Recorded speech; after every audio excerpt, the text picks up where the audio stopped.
This is a Sports Catastrophe production.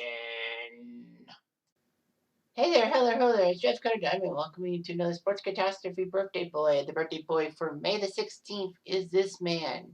Yes, I know he was a mainstay for the Tigers and the Blue Jays, as well as the Twins, but he's most memorable for his World Series performance in 1991.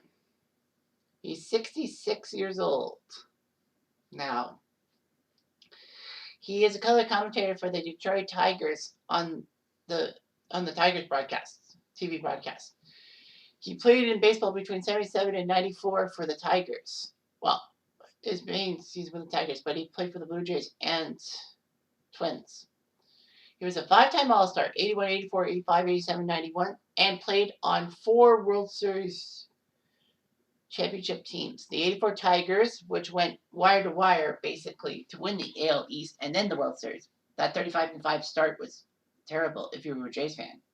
The 91 Twins, who as a franchise went from worst to first in the division and then pulled off one of the best World Series of all time.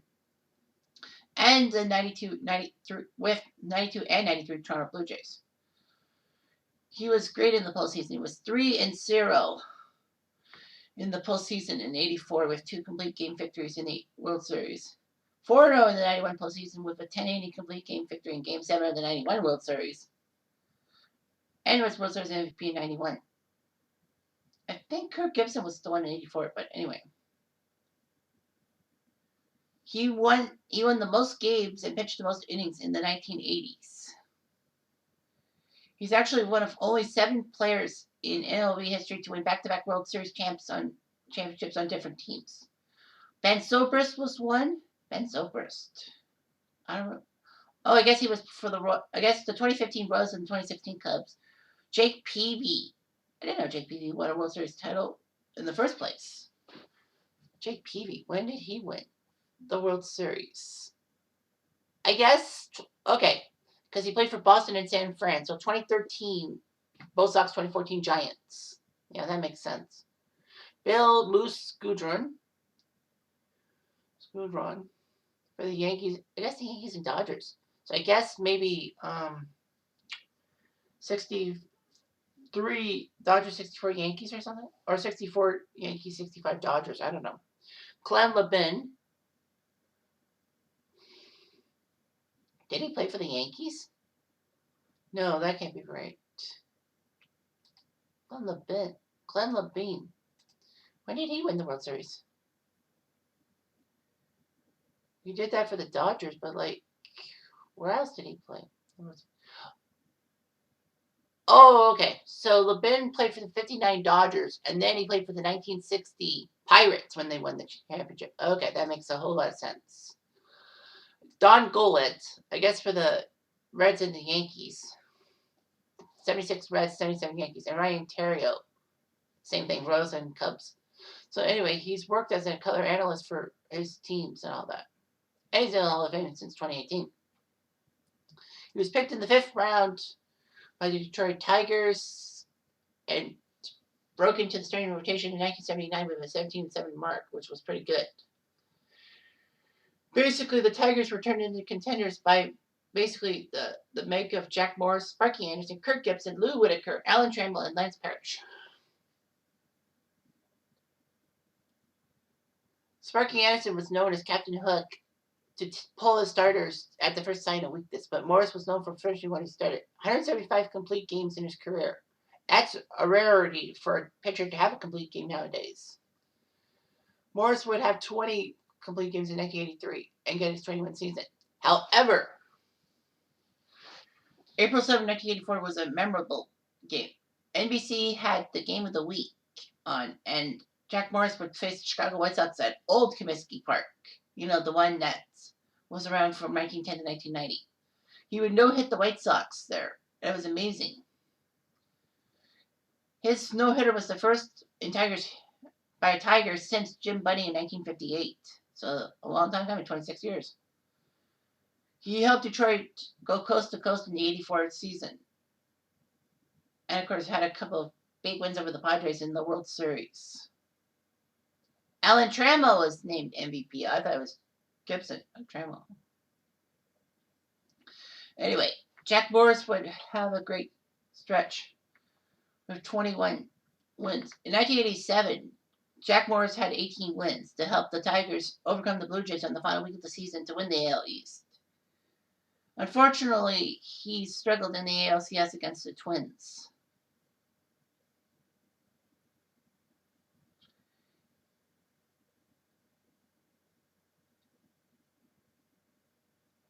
Jack Morris had issues in 1990. He lost a career high 18 losses. Losses. That's huge. Unfortunately, Jack Morris got himself into trouble. Basically, he talked to a female reporter and says, "I don't talk to women when I'm naked unless they're on top of me or on top of them." But the president of the Tigers, Bo Schembechler, said that basically it was the newspaper's fault. Kind of stupid.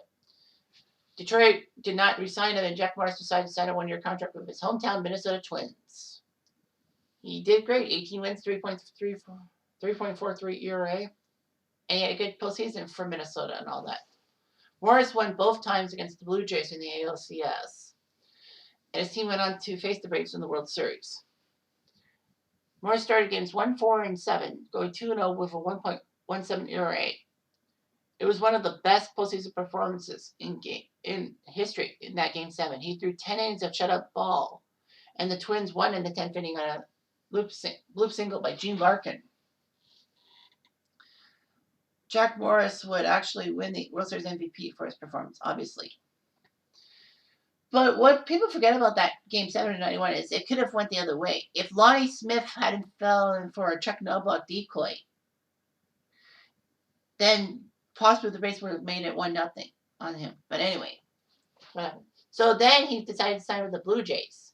Kind of weird how, he took down the Blue Jays twice in the postseason in 91, and then he decides to sign for them. He would earn 21 victories.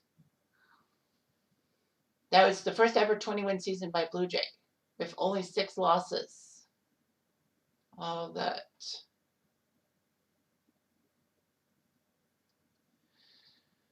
That was pretty good. But, of course, his ERA sucked, but because of the run support. He was terrible in the postseason. He was 0-3. That was not Jack Morris-like. The Blue Jays picked him up for his postseason prowess. But the Blue Jays still won the World Series after beating Oakland in 6 and Atlanta in 6. So basically, the four times the Jays lost in that 92 postseason, 3 of them were Jack Morris's. That's kind of stupid. But thankfully, though, the Jays had better. They had David Cohn, Juan Guzman, and Jimmy Key in that year to help him out. Morris could not play well. He didn't pitch well in the regular season. He was 7-12 with a 6.19 ERA.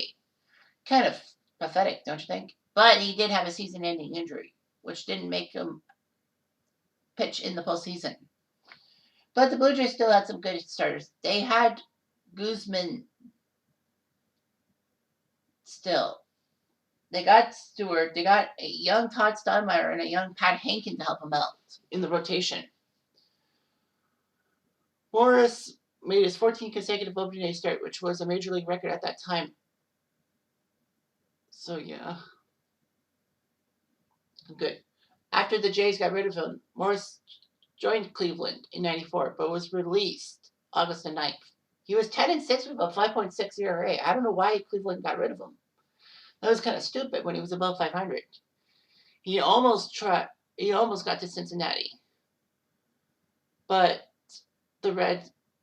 he aborted his comeback with the Reds. He would play in the Northern League and then retire. He had a lot of wild pitches, 8th most in history. But hey, 4-time World Series champion, 5-time All-Star, 2-time AL wins leader, 1-time strikeouts leader, 1-time shutouts leader. That's not bad. He actually holds the record for consecutive opening day starts with 14. That's amazing. Oh, here's a stat I found out. Jack Morris is the only pitcher with 2,000 plus strikeouts who didn't face a single pitcher in his career.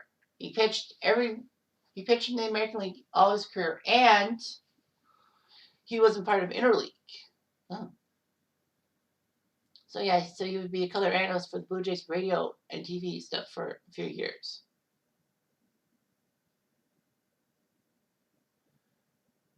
(2019), he was made color commentator. I think it was that.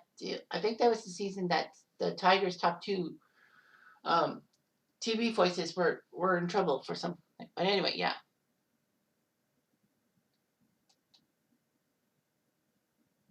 Morris was eligible for the Baseball Hall of Fame from 2000 to 2014, but never hit 75%. His best chance was 67%. But anyway, he was actually elected to the Hall of Fame by the modern era portion of the Veterans Committee. Basically, the Veterans Committee looks at people who've been really overlooked and see all that. So he was inducted alongside Alan Trammell. So yeah, Jack Morris was a Detroit Tiger legend. I guess I could let his 93 season slide, even though that, you know, he won 20 games with the Blue Jays in 1992. He should have did better. But, injuries can ruin a player's career. Anyway, thanks for watching. I'm Jeff Diamond. Adieu.